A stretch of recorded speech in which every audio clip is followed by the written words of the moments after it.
adurree bosonaati akkata isaan mana seenanii haadha isaanii argachuuf hamma humna isaanii tattaafachaa jiru. Garuu yaabbachiisanii ol ba'uu hin dandeenye. Koftii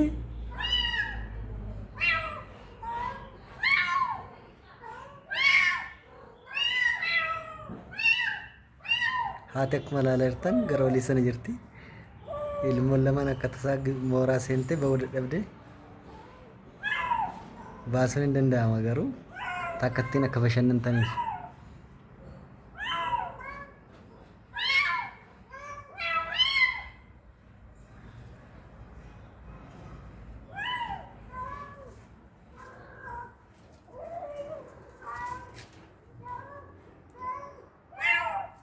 Koftee mazal boo barbaaddi koftii